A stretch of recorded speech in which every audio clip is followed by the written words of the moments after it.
Well, hello, everybody. Welcome. Hello, Val, Gary, Gene Hudson. Hello. How's everybody doing? Hello, Jennifer. Hello, you. How are you doing? Good. How are you? Wonderful.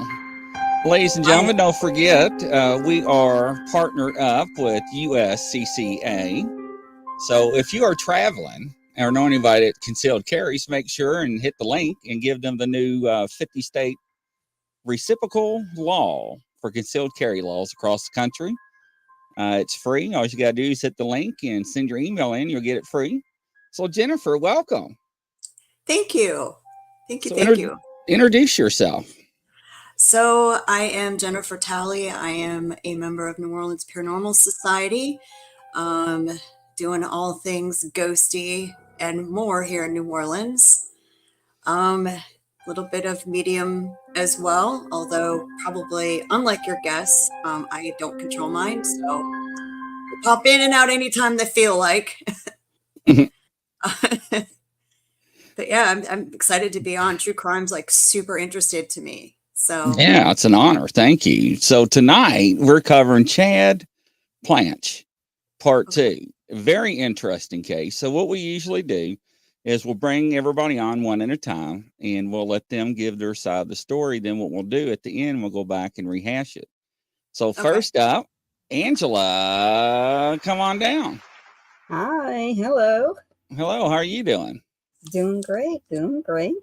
So my impressions, I wrote down my initial impressions, which I got a sense of despair, a sense of being trapped. I can't get out of the situation. I kept seeing money and owed. I get a sense of some sort of business involvement. I drew on the runes, but I kept getting a sense of a head injury, like something that went through the head, came out, went in this way, came out the other end of the head. Probably struck on the right and upper part of the head, and then out the left side, trapped. This felt like this was premeditated, like they knew him, and it felt like it wasn't in a rural area, like they happened on him on his daily routine, and they knew where he was going to be, and he was attacked. 2 attackers, one from behind, one in front. I got the sense of him down on the ground and looking up at an attacker. I got the sense that he was a sense of loneliness. And okay, yes, I'm just reading from my notes here. Okay, doesn't recognize these people necessarily, but they know him, and it's a business related. I see a black car, a sedan, trunk. It was put in the trunk. A cell phone dropped at the scene. Driven to the park. I got that he was shot while he was in the trunk of a vehicle. Like they opened the trunk and shot him. And then I drew on the runes. I still get this pain. It's shooting across my head from that shot. The runes I drew on. The first rune I picked up was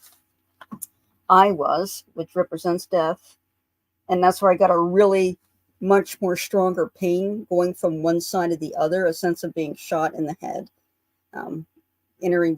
bullet entering one side, going out the other side. Upper part, and they trapped the trunk, 2 attackers. Okay. I felt like this was business motivated. It felt like he considered himself like some sort of investor, like somebody that was trying to get rich type of thing. And he was into all these schemes, and he thought he was in control and responsible, but it came a problem. I got a sense that he owed money. I drew upon the roots of T-was. So T-was, I got the sense of release from the body, like soul release. Like he's not here with us on this plane. Like they cross over. And I asked what it's about. I could give Feiyu. Feiyu is money. It's literally the room for money. It represents money. He saw himself as an investor, someone good at making money. And then there was some sort of bad investment and borrowing money. Got him into trouble. I asked why he was killed. I got Algis. Silence him about money transactions. I also wrote down, I got the impression of law enforcement looking closely at financial records. And I turned on the parabox just to see what I got. And for me, it didn't relate to anything I got off the parabox. They said sister, cop, hush. And that was about all I got. And I'm not aware of any sister, but that's what came up on the parabox. But it feels business related, feels premeditated, feels like he got in trouble with a bad investment and attacked and then shot and driven, and then his body put somewhere. It felt like it was driven a little bit out of the city where this dark vehicle took him. So that's the end of Okay. Well, thank you. Stand by. Next up, Kelly Jo. Come on down. Hello. Hello. How are you doing? I'm doing good. I got a Good. lot of the same thing she got.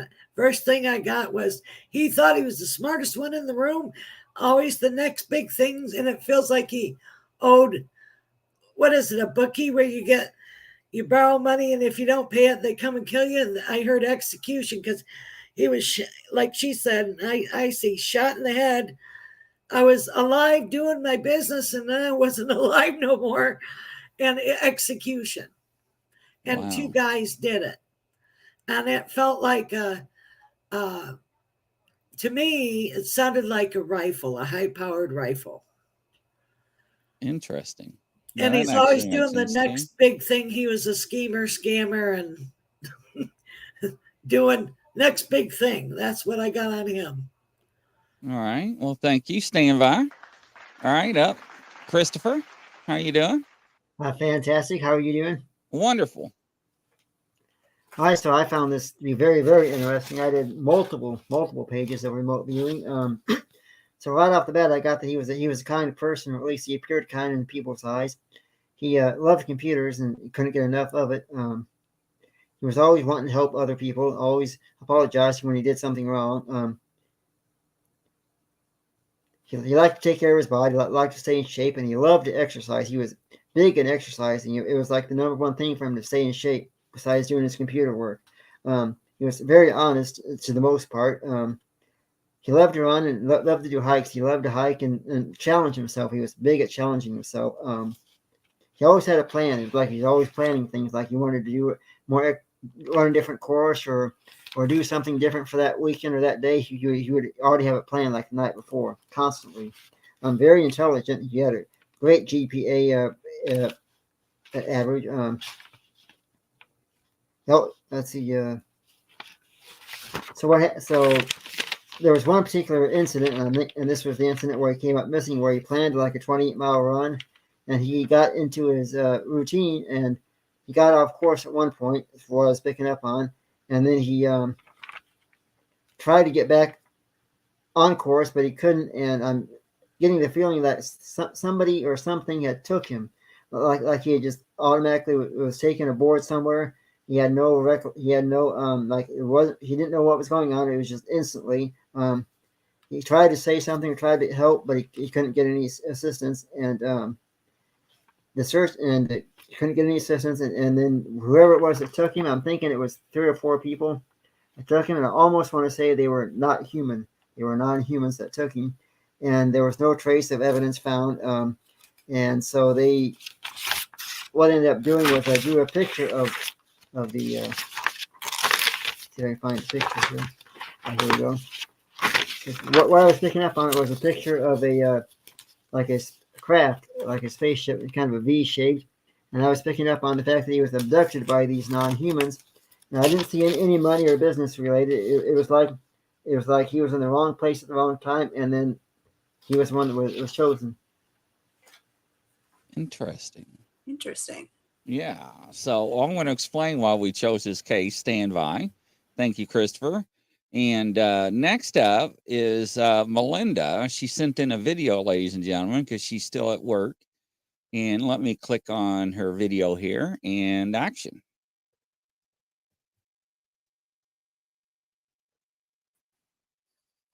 Hi, everybody. So I'm working on a case for Grizz, the one that he gave us. Okay, so the only thing he gave us was this image. Uh-oh. I don't know if you guys can see the image, but that's the image he gave us. And I always put it on my report. So anyway, so Why it's buffering. Let me open it back up, ladies and gentlemen, here. I think I just closed it out. Let's see here. Where is that? Let's see.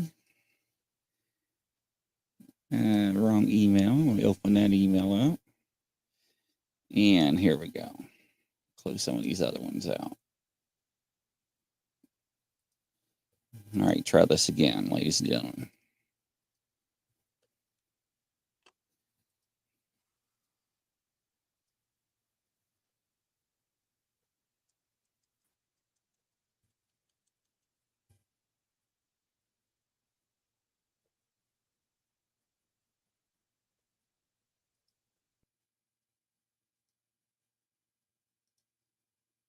It's never buffered like that before.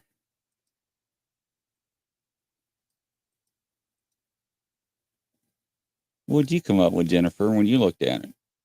I want to try to open it up again. Anything similar? No. I did hear gamble, and I didn't know if that meant risk or money or both. But he was near water, and they dumped him off a boat. Interesting. hi, everybody. So I'm working on a case for Grizz, the one that he gave us. I don't know why it's buffering. I'll give it a couple of seconds. If not, I'll move on to the news article. Okay, so the only thing he gave us was this image. I don't know if you guys can see the image, but that's the image he gave us. And I always put it on my reports. So anyway, so that's the only thing we were given.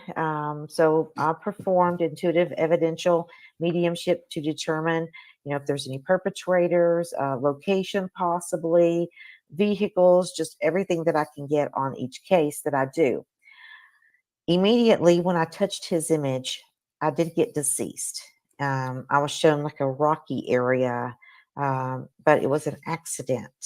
I did hear the word accident, and I heard and then I felt like I was falling. And so then I done my dowsing, And where I got the strongest it was with the letter C, and then of course I go through the alphabet, and so when I get a real strong hit, then I usually I stay with that. But I got a letter C, so the 3 states is California, Colorado, and Connecticut. So then I doused those 3 states. The one I got the most strongest hit on was Colorado, so that's what I went with. Um, as far as a motive, I don't feel that there was a motive because it was an accident. I felt falling and I heard screaming. I do have a map that I will show here at the end of where I think this person could be located. Okay, so I did do some criminal profiling, and this was completely an accident. I feel like because what I was being shown was like climbing, and so I feel like this is possibly a hiker or someone that likes to hike. And I got that it was sort of weird because it's like the landscape changed and often. So I seen tall trees, I seen water, I seen jagged rocks. So it's just a concave of everything. But I do feel that he was trying to climb up a slope or a ridge, and he fell. So the summary of this is, I feel like he's a hiker or somebody that like to go hiking. I am shown woods, water, but jagged rocks. I've seen jagged rocks. I do feel a fall and I do hear screaming. I'm showing, how do I say this? I'm being shown Oh, like a crevice or a hole or something to that nature, but water was nearby it. Because I kept hearing the water running. I was shown it was an accident, and I was shown the number 28. I don't know what that has to do with anything, but I was showing climbing up a steep slope or a rock face. And then when the fall, I kept feeling the head and the chest, and I heard the words "find me," and so I was shown the word glass and portal. Have no clue what that has to do with anything. But unfortunately, I do feel that this person is deceased. I felt like, they were, like I said, a hiker or someone likes to hike, and they were out hiking and got into an area and they fell. And it's such a tragic thing. Let me show you the maps. I do want to show that. Bear with me for just a second. Okay, let me get the picture pulled up first here. Okay, let's see. Yeah, I want to show, I got 2 images. So let me get this so I can share the screen.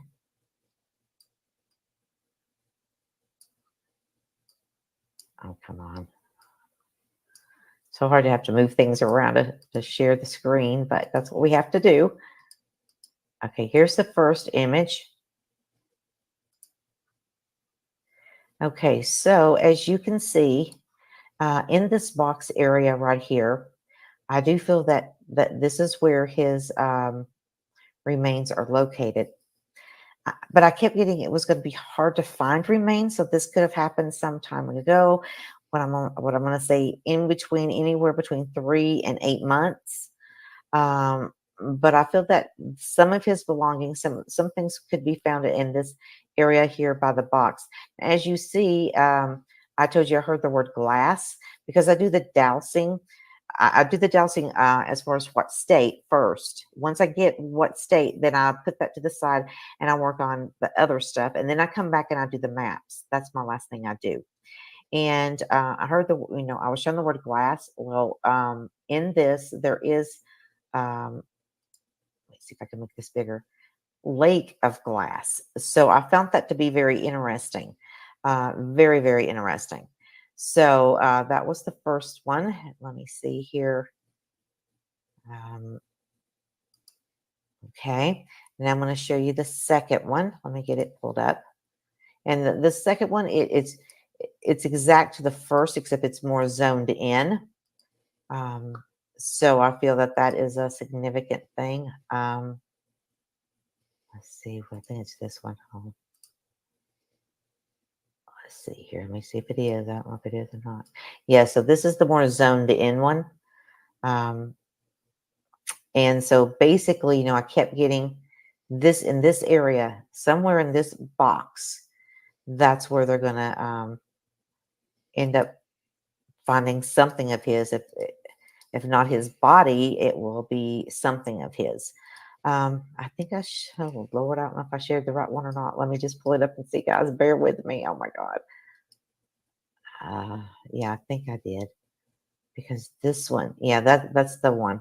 So anyway, so that's everything I got, Grizz. Thank you for letting me do this for you guys. I truly appreciate it. Of course, I miss being live, but there's nothing I can do. I'm at work, but much love and condolences to the family.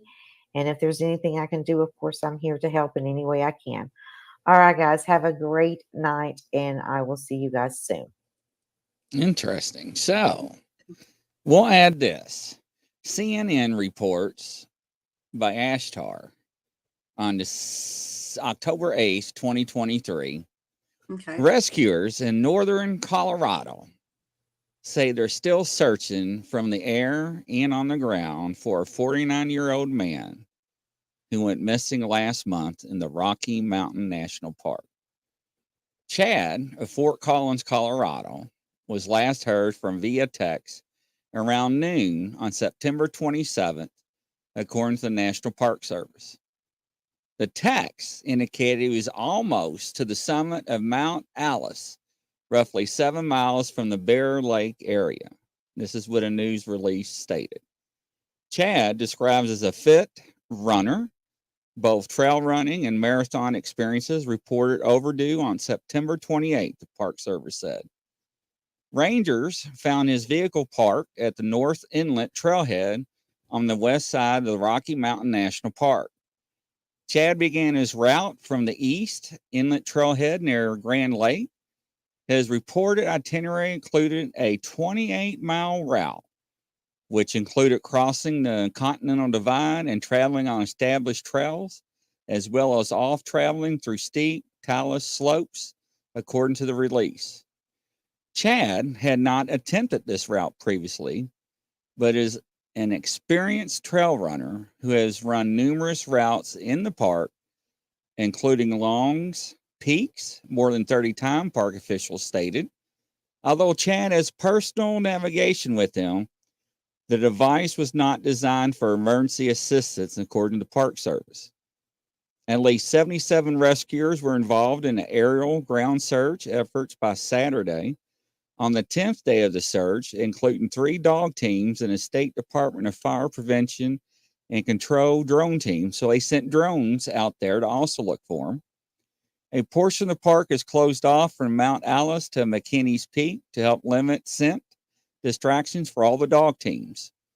The ground search for Chad has been hampered by weather conditions, including snow, ice, wind, and high elevations, the park said. Aerial reconnaissances via helicopter took place. Additional high-resolution photographs of the elevation ridgeline areas they released Saturday, they stated. Chad is described as 5 feet 7 inches tall and likely wearing a black ultralight jacket, running shorts, leggings, and a gray fanny pack, Park Service said. And he never showed up, and they never found a body. Now, what is really interesting is that the reason why we took on this case is that it was a missing 411 case in a national park where people go missing all the time. And I wanted to know and test and see if it was accidental, if it was man involved, or if it was supernatural, other phenomenon. So, because you all never get to work on cases like that before. So it was interesting to see everybody's information. What do you all think? I thought it was a great case myself. I really enjoyed working it. Kelly? Yeah, it's interesting. Angela? It's very interesting because he did come through, and I did get the sensation of pain going through my head. So yeah, it was very interesting to me, and there's more involved, I think, and hopefully I'm hoping something really does turn up. And Jennifer, looking at your notes. Yeah. I mean, it, like I said, I mean, it is interesting. I just, even when you're reading it, you know, it's interesting. I mean, to see that it is remote enough where if something was supernatural, there you go. You know, you don't know.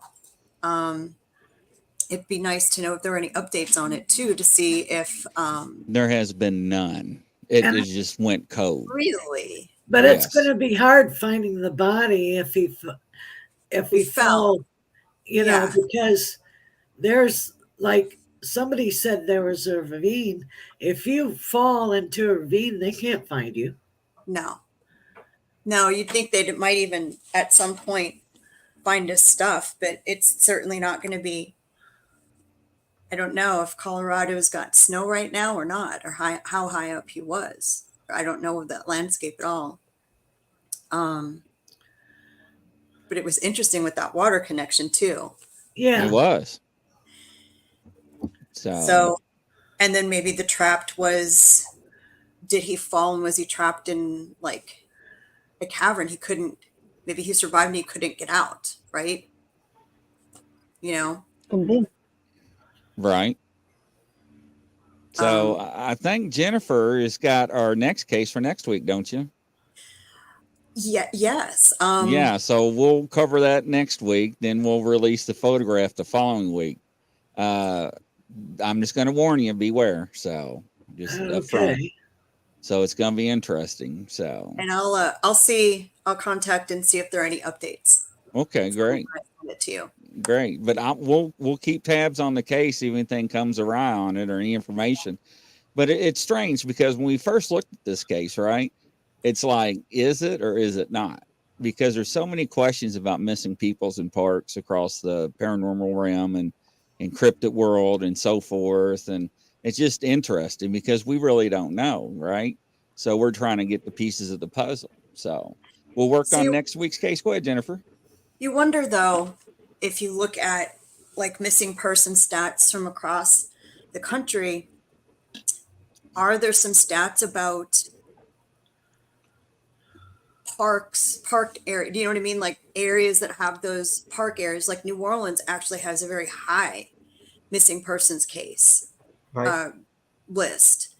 And we have the bayous, we have all of that. So you wonder if places like Colorado that have more open area like that, are they higher than normal? And then what are the legends of their stuff? Because we have the Rougarou and a swamp witch. And so what you'd be interesting to talk to locals, like do they have any cryptid legends or anything like that?